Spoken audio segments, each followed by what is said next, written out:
or you could just buy extract. You could take free dabs. But go on, you're talking about that. Yeah, that place was dope. It was run by a mutual friend of ours.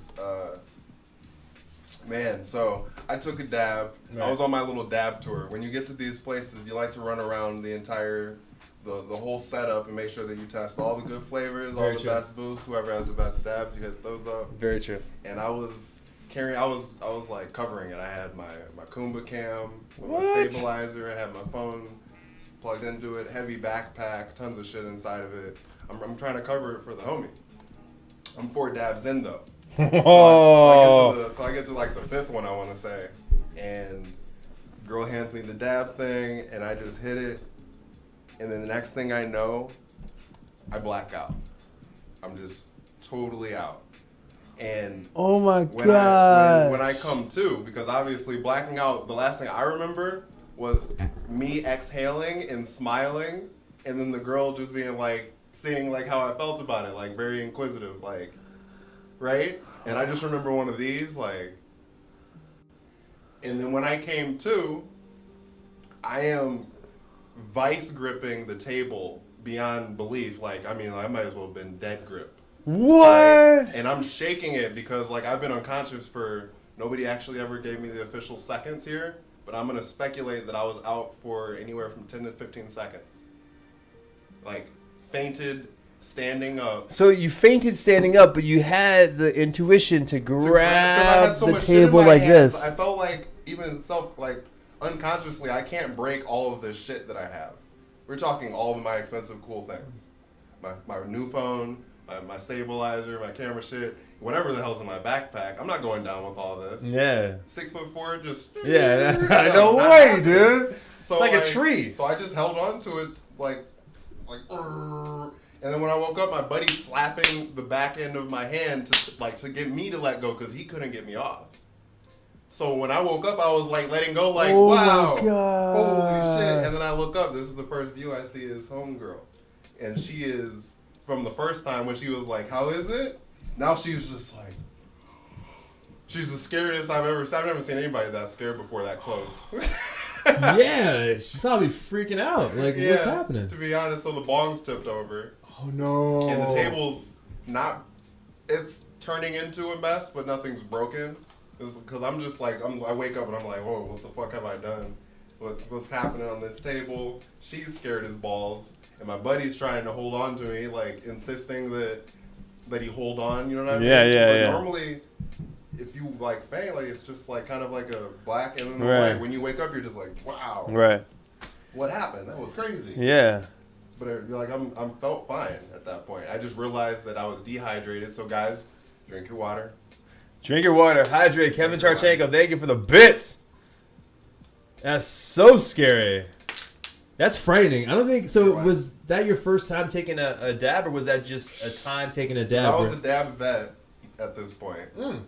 I was totally confident with taking dabs. I have no reason not to be. And I think that was the problem right there. Was like I was so confident that I forgot to do the basics. Like it's hot as hell. I'm wearing a bunch of shit. I have a lot of weight on me, and I'm on 5 dabs. Maybe don't do all the things at once. Yeah. Was it was it like cold outside or hot outside or what? It's hot. Summertime. See, that's the thing too, is when it's like hot outside, just the like heat just drains you. Yeah. So if you're taking bong hits or like dabs and it's hot outside, You could totally pass out. Totally. Like I haven't passed out. I haven't passed out at all ever. You're a lucky man. I haven't, because whenever I get to the point of even thinking about passing out, I fight it so hard, so vehemently hard. I fight it with the fury of like titans. I'm like, there's no way I'm passing out. If I could borrow that, because I've definitely fainted at least 5 times. Really? Yeah. And have they all been cannabis related? No, not at all. That was the first one? Yeah, that was probably the first weed related one. Yeah, I'd have to say. Wow. One time, like I was playfully wrestling. Yeah. And this part of my neck was just squeezed for too long without me noticing. And then I just passed out and just woke up again with a huge headache. And I was just like, Jesus. What happened? Like, I knew what happened. Like, you we did? were just playing, and then, like, I fainted. But, like, you know, it just... Really? Yeah. I was just like, damn, I guess you shouldn't. What question? All right, question. What is the worst? Not even the worst. I shouldn't say the worst because that basically says it. That it's bad. Okay. What is the most intense bad trip you've ever seen in someone else, or like someone else did something or took something and you saw it and you're like, was it you? I experienced my worst thing. You experienced your worst thing? Oh yeah. I mean, this is the place to talk about it. What was it under? Like, were you doing shrooms or DMT? Okay, now we're talking. Really? Yeah. What happened? Wow. So DMT, it's like yes. it's like a heavyweight bout if you don't treat it like the spiritual journey that it is. I'll tell you till you like that. Very, very true. DMT, guys, it's basically a chemical compound that is found actually surprisingly in every person, but it is the frontier of psychedelics. It's the frontier of all psychedelics. There's like shrooms, LSD, mescaline, 2CB, and then there is DMT. Yeah.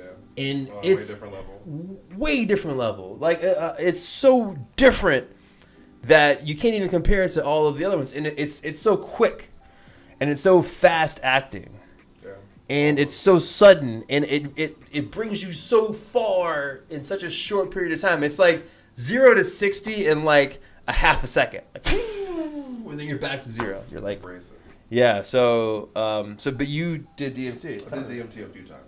Oh wow. Because why like, not? Basically, right? because I would say that I was trying to warm up to it in order to get the experience out of it that I wanted. I'm not really much of an experimenter like that. Mm-hmm. Like, I just smoke. Yeah. I just smoke all the time, and I've done shrooms a few times selectively, and DMT even less, like even way less, even. So I would say that I was in the bad experience. I was again a little gung ho about it. If you really think about it, I think the problem here is like once you get comfortable with something, you forget to give it the amount of respect that you should. Yes, very true, very true. And that you can apply that to life if you really think too deep about it. And I think that at this point, I was doing it not to explore, but to trip with my boys. Oh, so you definitely weren't respecting it. And I think that it's required to be respected. It's too serious. Mm-hmm. And I think this time I was just like not thinking about it. Mm-hmm. It's not that I was going to go into it like desiring some crazy just visual experience. Like I didn't feel like it was an abuse decision. It just was like I forgot to sit down and meditate on it real quick. It happens. Yeah. It happens. Since I didn't, I tried to keep it from thrusting me into it. The way you try to fight fainting, right? I don't have that option to fight fainting, and I don't have the option to fight DMT, and I don't think anybody does. But at the time you think you do. You don't have it. I mean, look, it's like you said it best, man. It's like the most abrasive. It's so crazy, and so like it tries to warp you to where it's about to take you. And what's cool about it is it's a shared experience when you take it with people. So you take it at the same time with other people, you guys are all gonna see the same shit and describe it differently. Yep. And the conversation will be wild. Yep. And you know, most people, I mean, shit, what an experience, dude. It was actually a mixture of a crazy cool experience that was abruptly stopped with the craziest in real life what seemed visual, that when our double confirmed it and realized that it was still there, it was... What? Tell me. It just fucked me up so bad. I kind of wanted to say all the good things before I did. All right, yeah, please. Bring all the good things. I didn't want to say such a negative thing, because it was very negative. All right, so, like, there was a flower. This is fall time, winter time. So the flowers are dead. And there's a flower, like, on this balcony that we're all standing on. It's like 5 of us. And the flower itself is just kind of, like, right here, wilted. And it's yellow and pink and beautiful and shit, and it's dope, but it's dead. And when I look at it, it grows life into it, blossoms, gets more vibrant, and then reaches itself out into my face from around the corner and then just sits here and then just into my face like this for like a long breath, and then would wilt and go away and go back and like kind of demonstrate like life and death or something. Like it was on this loop, and it just kept doing that back and forth, and it was really tantalizing. Like I loved staring at it, and then I noticed that it didn't seem like the flower was doing it on its own. There was like this shadowy figure thing off in the distance that seemed to be like responsible for it. Just intuitively, that's what it felt like. And it just seemed like it was there messing around, like demonstrating that it had abilities here or something. Like it could show me like something really cool. And if I freak out, it's cool with that. It's cool if I freak out because it just doesn't consider me immature. But if I didn't freak out and I was interested in it, I feel like it was supposed to be the journey that everybody takes. So had I chosen to go any further, he would have been the guide, and I would have gone that way, which there was a path. I just didn't take it, right? I didn't take it. And now that I've kind of done some observation, because I never closed my eyes, right? I just kind of kept looking around. I didn't really want to be closed. So I saw my friends, and they were just... Just standing and sitting here. Yeah. And then I turned around my shoulder to my at that time girlfriend, and man, I wish I could forget it. I'll never forget the image that I saw. It's like her eyes were ink blots, black, scary Japanese horror film ink blots, just leaking downwards, just this and down. And I turn around. It's like. And I just leave. And then I look one more time, and it's still absolutely there. And I was like, well, don't really want to see that anymore because I'm a visual person. Like, as far as sensations go, like, this will be an image that I won't be able to forget. I know that in the moment. So I'm like, I don't want to see that. And I don't want to read into it. Yeah, you don't want to, like, I don't want to read conclusion, dude. Because DMT is peculiar in the sense that it has messages inside of it, and you're gonna try to analyze them. And nobody else, you're not taking it and not talking about what happened and trying to figure out what it means. It's like a dream that you can remember, and you have only a little bit of time to remember it. So I saw that, and it just rolled me into a huge, huge stomach ache because I didn't want to accept getting high anymore. So I tried to push it out. Like I was like, well, this you're fighting it. Needs to stop here because I don't want to see that, and I don't do negative trips, and I need to be moving on with my things. And then after that, like it was over, and I was like in the bed, like sweating, trying to sweat it out, like trying to get unhigh, which effectively happened by the time once I was done. They were still kind of tripping, but I was like, well, all that pain really zapped me out of my my DMT there, but.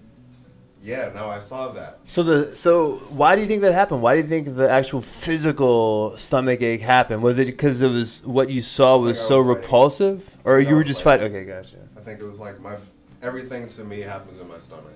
Yeah. If I'm cold, it's because my stomach doesn't have any warmth. If I'm overheating, it's because my stomach is. Yeah. In fact, like everything is here. So, yeah, I was just it went right there, bro, and I was just like. Trying to resist analyzing that for a really long time.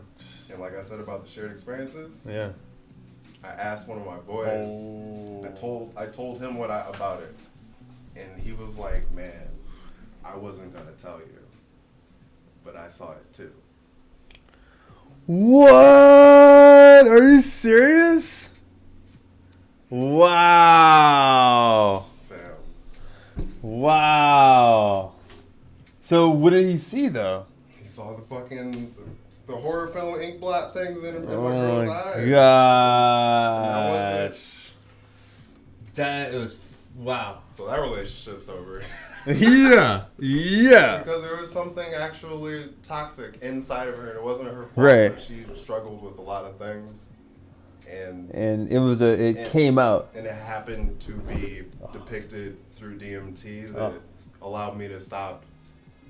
You know, like, I forgave her 1.5 million times for, she was under, like, the most craziest of stress, and, like, it's hard to live that way. Oh You know my what I mean? God. Just not putting her business out there, but like it was Yeah. tough to live. So I understood what she struggled with, but Wow.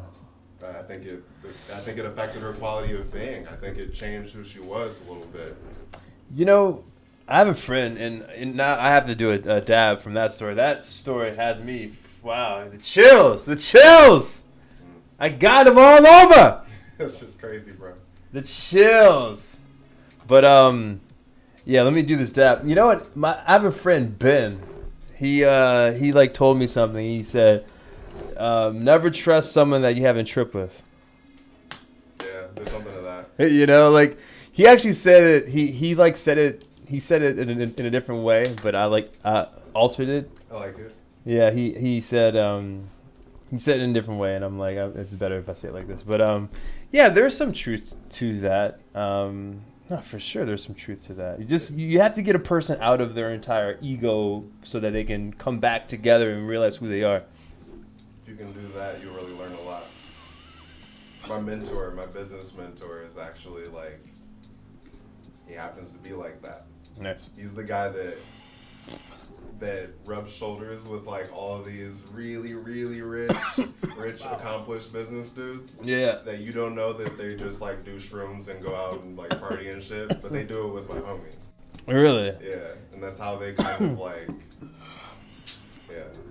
You know, it seems like shrooms, LSD, any like trip is like the hidden sort of like the hidden like realm of like progression when it comes to just